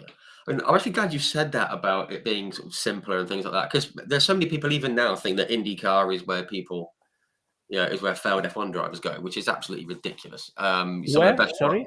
If you go to like the IndyCar series, you got like Scott Dixon is out in IndyCar. He's one of the best drivers in the world, but because it's IndyCar, he doesn't get the credit. But I went out to the Indy 500 for the first time this year, and it was like going, as you say, it was like going racing when I was a kid. There was it just felt different. It didn't have so much with politics and all the money and all the funny enough. 2 weekends ago, I was in Canada for Formula One, and in the stewards' room, here comes in the race director of Indy. If you remember, Indy was red flag 3 laps to go instead of finishing under a safety car, which was a bold and brave move. And that doesn't get spoken about enough. That's how it should be. He came in. He's been introduced to me by Herbie Blash, and I said, "Sir, I would like to shake your hand because you are the man." I don't say what I also said to him because it would embarrass, but I was talking about man's attributes and yes, and the size. But and no complaints, no polemics. Okay, at the end, Marcus Ericsson won the race, but if he had lost the race, it is what it is. Tough luck, and don't tell me the Indy 500 is not comparable to a Formula One World Championship. And here is just venom and toxic, and yes. But that was the thing. I mean, when obviously we were there, we were on the outside of turn 4 at the Indy 500. Marcus Ericsson was, and there was a crash late on. Forgive me, I think it was Jimmy Johnson, wasn't it? Crashed. And when they said the race is going to be stopped, red flag, start from the pit lane, I've never heard a cheer as loud. Oh, really? In TV, you could not feel that. Like, yes, and I was there at Silverstone last year when Lewis Hamilton won. That was loud, but I've never heard a cheer that loud because it felt like, it wasn't like the easiest choice. And it wasn't done to create a last lap shootout, which happened. This is unfortunate. It was just a proper. They said, right, let's go racing properly. Let's not manufacture anything. Let's have a proper end to this race, and everyone loved it. It was fantastic. Talking about drivers, I just would like to say something because I came across in my career 2 really, really good drivers, and I also raced in Formula One, so I could sort of evaluate and really, unfortunately, I think you guys in the UK have more culture, but people are qualified whether you are or you are not a Formula One driver, and there's a lot of drivers out there Frank Villa, Tom Christensen, Scott Dixon, Mm. people who, if they had a chance to drive Formula One, they would have done something good, Yeah, as much as the one which are now. absolutely. I would take away the top superstars, the 2 or 3 which are there, because I think they have something special. But Yeah, apart from that, there's a lot of drivers out there who deserve the credit, and they people perception they don't have this credit. yeah, I completely agree with that, and Mike certainly, Tackwell, yeah, yeah. But I mean, Alan Ferté. I think certainly, yeah. In fact, yeah. I mean, I think certainly Scott Dixon. Scott Dixon certainly won. And I've always said there's these kinds of people who don't get the credit. They've forgotten more about motorsport than I've ever known. So and they know exactly. They know everything how it goes. Again, I'm just conscious of time and keeping you two late, but you said you mentioned Canada and stewarding and things like that. I don't need to bring this up, but the whole was it 2019, the Hamilton Vettel Canada, people were booing and Vettel told them not to, and all that kind of thing. That was a sad. You were on the stewards panel, weren't you, for that one? Yes, I was on the steward panel. That was a really sad part of my life, because I've been really insulted for even now. Every now and again, I get an insult on social media after that. Ridiculous. And apart from this, what was for me sad was that nobody really understood. Even some specialists who were analyzing things, what was behind the decision. There have been a lot of wrong comments, and every time I spoke to whoever was willing to listen to the reasons, no one told me that this was a wrong decision. People were claiming safety. Safety had nothing to do with that, because the 2 champions like they are, I think safety was not in jeopardy. Yeah. But it was similar. If you remember the British Grand Prix the other day, last Sunday, Sainz went off, almost very similar to what Vettel did. He lost the rear, he went through the grass. Yes. And he had Verstappen chasing. And when he rejoined, he left 1 car room on Verstappen on his right-hand side. Yeah. He could have cut across and block Verstappen. Verstappen probably would not have been as wise as Hamilton was to back off on the last minute. But this is the same thing. Yeah. Poor Vettel, and God knows how much I wanted Vettel to win. Of course, when you're in a steward's room, you remove your wishes and you feel a big responsibility. But Vettel was going through a very difficult time at Ferrari. A young kid was coming up, and he really needed the win. And he's a good guy, Vettel. But he lost the car. He went through the grass. He tried to recover. And when he re-entered, we got live telemetry, and I checked the telemetry. Hamilton was 73 kilometers per hour quicker than Vettel prior to backing off, which means that if he had the room, he would have passed him like swallow a glass of water. Yeah. What had they have a collision? So if Lewis was not wise enough to back off on the last minute, because it was a question of millimeters, because these guys know very well what they are doing. And this is why, for me, danger was not, it was just racing fairness. Even without the rules, a cyclist is having a sprint, and he's having more juice, and he's coming. And just prior to the end, the guy in the lead just forced him off, and this is not fair. Yeah. This is not fair. I think these guys are so good, and the best thing is to win a race without fault. And this was the motivation. 73 kilometers an hour. It's a big difference prior to backing off, and but this was a perfect storm. And what really made me sad was that I thought I did something bad for motorsport, because people perception. I never questioned my decision, but people perception, almost majority of the people was something wrong, something injustice, so many messages. I would not watch Formula One anymore. And when I spoke to Bernie once, sometimes later, and even to Jean Todt, I said, I feel bad because I did something bad for motorsport, which is the thing I love the most. And Jean Todt said, forget about motorsport. You have to do what is right. You cannot think about the consequences. Absolutely. But to Bernie, I said, I wish there was a guy like you who was like the big boss and who had the power to say, forget about what is right and what is wrong. Today, Formula One needs a Ferrari win, and I will fix it. Wow. But Yeah. of course, this would have been a dream. So it is Yeah. what it is. But I wouldn't. Myself, I would not like to win a race like this. Yeah. You know, if I do a mistake, In the right way. tough luck. Yeah. Vettel finished second, not Yeah. last. Yeah. But anyway, it is what Exactly. it is. We don't have the culture of a referee in our sport, and it will take a long way to go. Now racing is so safe. Drivers and teams are so smart. They develop all sorts of techniques to prevail on the other, and unfortunately you have to take care. Otherwise it's the Wild West, and believe me, safety only rarely is my motivation. It's just racing fairness.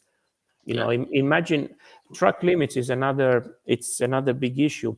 People I hate rightly they say, but for few centimeters you're gonna remove the lap. Or in football, where there is a culture of referee, few centimeters, the line is a line. 1 millimeter off is 1 millimeter off. You cannot have shades of gray. This is not part of our sport. Unfortunately, the times where drivers could sort it out by themselves are gone. Long We gone. better. I'm not saying that stewarding is now perfect. There is a long way to improve, but it requires collaboration also by the drivers, because when they are often, and team principals are vocal, and of course people listen to them, and they don't help to create trust. And there's a long way to go. Exactly. Just on that subject of the Canada thing, there's a couple of comments I just want to agree with. I mean, we can't all agree. Of course not. It's never going to happen. But someone said that, but the backlash from that Canada thing was shameful from the so-called F1 fans. Absolutely agree with that. And Oliver Taylor has just said, he said, about the 73 kilometers an hour. He said that the facts don't lie, and people need to leave their emotions at the door and only comment when they know the facts. And he says, I, for one, am very happy to have stewards like you Oh, thank who you. look at the facts and leave emotion out of the job. Exactly that. I absolutely wholeheartedly agree with that. Too many people who don't know what they're talking about think they do. And there's lots and lots of people who would echo that, but they're the ones that aren't as loud as the haters. It's just, very quick before we wrap up. I mean, I could sit and talk with you for 7 or 8 hours, but we obviously don't have that time. But I mean, while we're on the subject, Abu Dhabi 2021, I mean, it comes up all the time. Obviously, the Brits, some of us were a little bit bitter because our man didn't win. I mean, I'm not bothered who wins either way, to be honest. I just want a good race. I'm just wondering what your thoughts were on how it all came together. I mean, everyone has a go at Michael Massey, but he's got an incredibly difficult job, isn't he? This was for me was bitter because again, if we were in America, it would have been another story. I think, which we saw at Indy. Yes, exactly. I think the big problem of Mercedes and Lewis Hamilton was the accident of Latifi. And whenever there is a safety car, unfortunately, it's going to hit the leader. Once, and also do not forget that because the race director is got some things that he has to do, and some answers prepared in his RAM memory. So first he has to take care of safety. So there is an accident, immediate, is the driver injured, No. Okay. Is the track is there a current track? Yes. Okay. At one stage, you have to deploy the safety car, and once you have taken this first decision, second, you think how long would it take to clear it. This overtaking, which is something I never liked, quite frankly, this letting, but this is another story.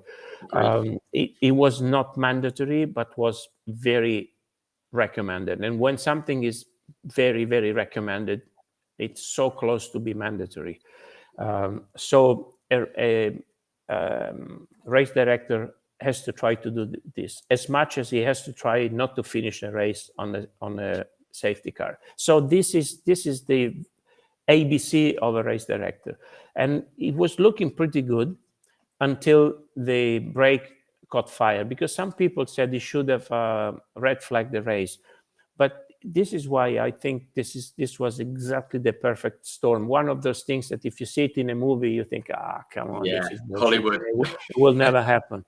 Yeah. Because had the front brake not caught fire, then they could clear the track quite quickly. Remember, a race director is operating with people which are local, so you have a pretty good guess of how they operate, but not the one. They are not your people. They are not your team. I know exactly how long Audi took to change my tires, but if I take another set of mechanics from every time from a different country, I can only guess. It's going to be different. Then the brake caught fire. A very a marshal put down the fire with a lot of fire extinguisher fluid. This was delaying the operation. So it was an evolving thing. On top of that, poor Michael, he had all sorts of people shouting on his ears, which now sometimes things happen, and then when they don't happen anymore, it looks like an obvious decision. Why the hell would you allow a team principal to shout on a race director here? But both of them involved as well. Yeah, but this was the case. So I think this was a very perfect storm. But the reason why poor Lewis Hamilton lost the championship was Latifi's accident. Because at that stage, whichever decision Michael would have taken, he would have created a lot of problems. All the other options would have created the same issues. And had Lewis Hamilton gone on to win the race, some people would have said, "Oh, well, that's not fair because Verstappen didn't have the chance to do this." There was only one positive thing about that, because the team principals, they were very, very loud, even throughout the whole championship. But for me, the drivers, who are the people with the high, with the most at stake, they played very well. If you remember, Lewis Hamilton went to congratulate, the father of Lewis Hamilton went to congratulate. And among all these polemics, I think it's important to highlight the sportsmanship of these people, who were hurt a lot more than all the fans at home. And still they took the courage to, because apart from the responsibility, Michael Masi, Latifi, whoever, the fact is that Lewis Hamilton was about to win a very difficult championship, which would have given probably more satisfaction than all the others together, and he lost it. So this was a shattered dream, and despite this, it was. And we only speak about the bad things. We never highlight the good things. Yeah, and yet, when someone, and then when we saw Lewis doing that, everyone said, "Oh, he's only doing it for the cameras," and it's like, for goodness, it's like the guy can't win. It's it's a real shame, But no, that's as you say, it's whoever is listening. A glass of water can be half empty and half full. Absolutely, it makes you a lot happier if you see it half full instead of half look empty. at the bottom bit of the glass, not the top. Absolutely. I mean, obviously, obviously that's a part of last year that we don't remember too fondly. But I just want to wind down really with some more sort of happy, kind of fun kind of questions, so we can all go with a smile on our face. Firstly, I just want to say about, I was going to say about Tom Christensen, absolutely amazing, 9 wins, hugely underrated driver in, for those who only look at F1 and things like that. Absolutely fantastic. I'd have loved to see him, in F1 or something, but he's an amazing guy, isn't he? Tom, just an incredible driver. Just moving very quickly on to some fun questions.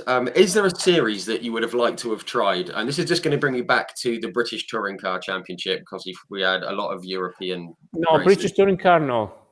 Was it nothing that was ever... Because British drivers are too wild, and I really don't like to crash my car into other people. So sorry to say, but I'm happy I was clear of the British Touring Car Championship. No, but I remember when Frank won it, it's a tough championship, and a lot of now I'm joking, but a lot of the British heroes are my good friends, and but it never happened. Yeah, but one series I really would have loved to do is IndyCar and Indy 500. This is a big regret. Yeah. See, IndyCar doesn't get the credit it deserves. I've been saying it for years. It's brilliant. But yeah, it's an amazing series. They should have more drivers exchange. I respect a lot Fernando Alonso for having been brave enough to do Dakar and Indy 500. Romain Grosjean, who was a good driver in Formula One, he's okay there, but definitely doesn't stand out. So I think this gives a good value. Yeah, I hope the days when drivers were going to different places will come back one day, but I cannot put a lot of money on that. We'll see. We'll see. Oh, that's a good question. Ian Gordon, he says, who did you prefer to work with, Senna or Prost?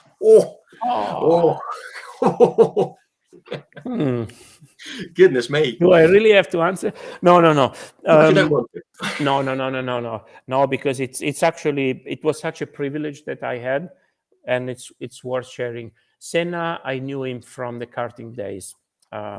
We did 2 World Championship together, and then he went to race Formula Ford and Formula for 2000, and actually when early in our chat I said I moved away from Lancia because in Formula 3 I went with Alfa Romeo. This was the team, let's say the McLaren of those days in Formula 3 was the Euro Racing, the European champion in the previous 3 years, Marlboro sponsored. So that was actually the kickoff of my career, because the Marlboro sponsorship then stayed with me. But anyway, and my teammate was Oscar Larrauri, who was a more experienced and older driver. And so he was the leading driver of that team. And he was moving on in the career, so the team was looking for a replacement. I was going to stay with them for the following year. And so I told them, when we go to Silverstone, I'll introduce you to a guy who is pretty good, and I suggest you to offer him a drive. And this was Ayrton Senna da Silva, because in those days it was called da Silva. So I go and talk to Ayrton, and I introduce him to Pavanello, and I thought I would make him a big favor, because this team, they would pay you. You don't have to bring any money. Works Marlboro, Formula 3 European Championship. But he said, thank you very much, but I prefer to stay in Britain and do the British Championship. So he declined the offer. Wow. So I know a lot of people are laughing, because there are not so many idiots in this world who would pick Senna by his own choice as a teammate, but I'm like this. So probably a little bit more wisdom, I would not have done it. But anyway, so I knew Senna much better. But Prost, I feel somehow a little bit sorry for Prost, because somehow, although Prost won 4 championships, and I don't have to say what he achieved, but the rivalry with Senna, in people's perception, Senna is above Prost. And I think this is unfair. And I think as much as Alain liked Ayrton Senna, I don't think he's very happy working with them. The 2 characteristics we talked about, Dick Bennett's before. So Ayrton Senna and Dick Bennett were the perfect combination. If everybody was like them, you would not need data acquisition, data engineer, and all the electronic stuff we have now, because Ayrton with Dick was capable of describing the car with more accuracy than all the sensors the Formula One cars have now. Wow.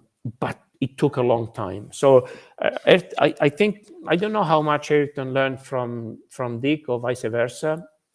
But by the time Senna got to McLaren, a Senna debrief was incredibly interesting, but it was like 2 hours long, meter by meter. He was like taking the engineer on board and giving all the information he had to help the engineer improve the car. And this is what every racing driver has to do: give every tool available to the engineer to give him a better car.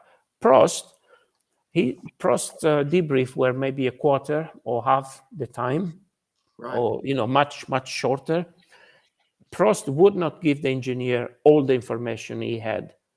He would give the engineer all the information the engineer needed. So one was essential, one was It's everything.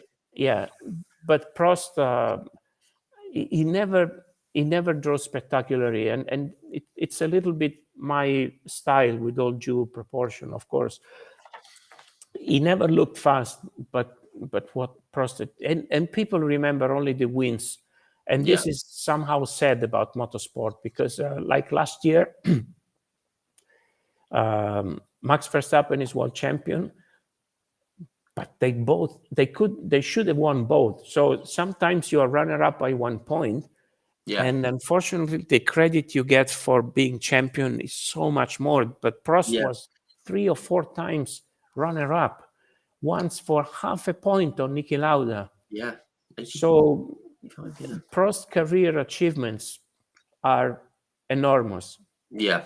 I mean, I've always said this. I mean, obviously, when I was a kid, I was young when those two were going, at it. And obviously, Senna was more exciting, and I sort of gravitated more towards him. But I've always said that in terms of how they're going to be remembered in history, the only difference between Alain Prost and Ayrton Senna is, unfortunately, Ayrton Senna died, and he'll be remembered, because he was taken. And I'm not sure. I would agree. I think Senna was special before he died, in my opinion. Yes, I mean, I think, and of it course, always takes something like that.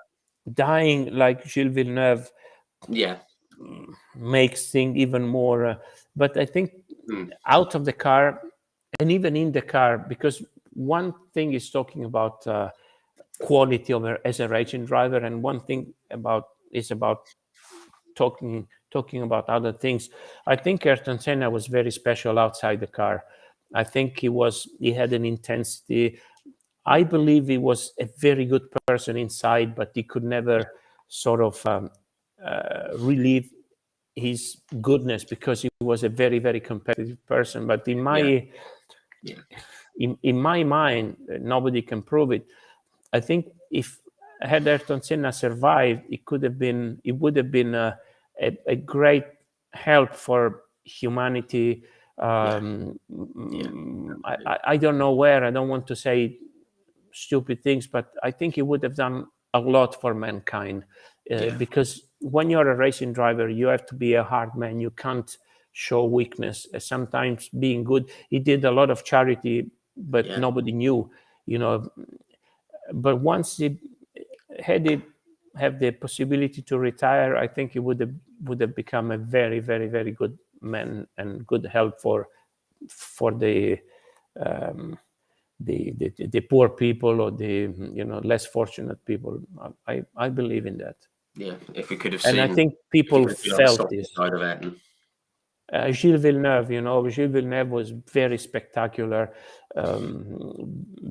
He took a lot of risks, but I believe one reason why people loved so much Gilles Villeneuve is also because he was a genuinely good guy. Nice guy. He was a good guy. And this is part of the reason why they are above what the racing result have shown, even if they're very great. Yeah, because there was more to them. No, fully agree. Again, just the last couple of questions. What's your favourite circuit that you've ever driven on? Your favourite track? I like street circuits, but maybe I would Yes, I say love a street circuit. Suzuka, Macau, and Suzuka probably. Macau and Suzuka. Yeah, I'm glad you said Macau. I spoke with Tom Coronel and he said Macau. And yeah, Tom Coronel, he knows a circuit. What was the? I mean, you said you had like the three cars that your three favorite cars that you drove. Obviously, there was the F2 car and the McLaren. Just wondering what the other one was. You can guess, maybe. There is something related to something behind my shoulder. Yeah, I was going to say, might it be the Audi, perhaps? R8, the R8. Yeah, the R8. Yeah, I thought. Spot on. I thought it might be. Very quickly, I mean, this is a question that I ask everyone. It's an impossible question, I'm sure. You've driven against a lot of amazing drivers. I've got a very large list just here, but I'm just going to name a few. I mean, you've raced against Andy Wallace, Steve Soper, Tom Christiansen, Michele Alboreto, Jean-Pierre Jarier, Henri Pescarolo, Bob Wallet, Jan Lammers, Mark Brundle, Webber, Alesi, Herbert, Warwick, Boutsen, Berger, Patrese, Mansell, Hakkinen, Prost, Senna, Schumacher. You've raced against all these amazing drivers. Are there any that? Yeah. Obviously, they're all behind you, of course. No, I mean, are there any that is there any one driver that stands out as being the best? I mean, we've had. I think Eddie Cheever said it was Niki Lauda. Carl Wendlinger said it was Schumacher, and all. It's not an impossible question, but I always like underdogs, and I always feel sympathy for those who have achieved the least. So I would say, as I said, Mike Tackwell and Alain Ferté in my career are the two drivers who should have achieved a lot more than what they achieved. So let me put down these names. I will not say that Alain Ferté and Mike Tackwell were better than Ayrton Senna or Niki Lauda. No, but those are the two people that throughout my career I thought, I don't know if I can ever be as good as them. Wow, that's great to hear. I like that. I always like that. I mean, I spoke with that Dalton Kellett from the IndyCar the other week, and he's raced against some incredible drivers. And he said, that I think he said that it was Robert Wickens, the guy who, obviously, we know. He said he was just an amazing driver and still is. So fantastic. Final question, again, possibly impossible.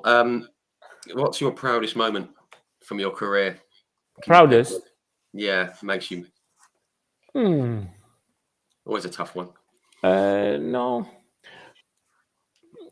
Again, I don't want to be ordinary, so I will come with something a little different.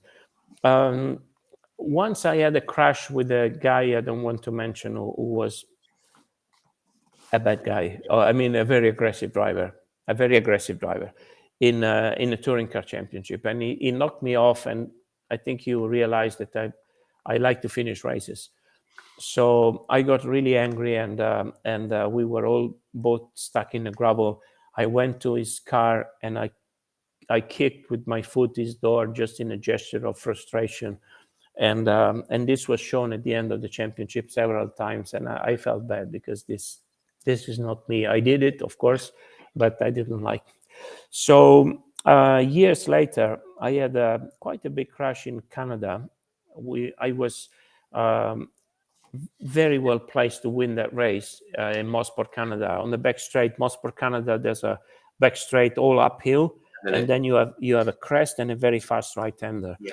And there was a slow Porsche. So being a right-hander, you stay on the straight on the left-hand side to prepare. So you brake after the crest. Actually, you almost don't brake for that corner. And there was a Porsche, slow Porsche, who was on the left-hand side. He disappeared over the crest. So I went to pass on the inside, and he moved to the inside to help me out. And I hit him in the back, and we both crashed. So it was frightening because at full speed, I just went under him. And it was frustrating because I lost the race, and I was furious. So I went to him and I wanted to kill him. I wanted to vaporize him. And then I thought, this guy is as scared as I am. And he tried to help me by moving to the inside. So I opened the door and instead of kicking, I hug him. And this, I actually got the sportsmanship reward at the end of the championship. And when they showed this on the video, I thought, sometimes men can learn from lessons. And so that was maybe the proudest moment. That's a fantastic answer. I love that. Absolutely fantastic. I mean, there's still some more questions coming in. We haven't really got the time. Very quickly, who was your racing hero growing up? That was from Ian Gordon. Did you have a racing hero? Niki Lauda. Now, with hindsight, by knowing more motorsport, I would pick Jim Clark for many reasons. But Niki Lauda, it was the perfect hero of my time. Yes, Ferrari and Niki Lauda. And in fact, I didn't like James Hunt when I was a kid because he was the enemy. But growing up and understanding a little more, of course, I developed an incredible respect for James Hunt. But hero was Niki Lauda. Fantastic. Love to hear that. I mean, we've kept you from over 2 hours this evening, but it's been fantastic. I could easily sit here all night and talk to you, but we're not able to. But I mean, we're going to wrap it up there. I mean, thank you. Firstly, thank you to everyone who's tuned in with all the questions and thank you. Really, my site is not good enough to hear the small font questions, but thank you very much. Lots and lots. Thank you everyone for tuning in, and of course, thank you to the man himself. Thank you so much, Emanuele, for talking to us. It's been absolutely brilliant talking to you. I've thoroughly enjoyed it, and thank you so much for your time. Wonderful. Thank you, and keep supporting motorsport. Don't be negative. We absolutely will. Absolutely. Thanks a lot, everyone, and stay tuned tomorrow. We're announcing another chat. But thank you so much, Emanuele, again. Very much appreciated. My pleasure. Okay. Good night, all.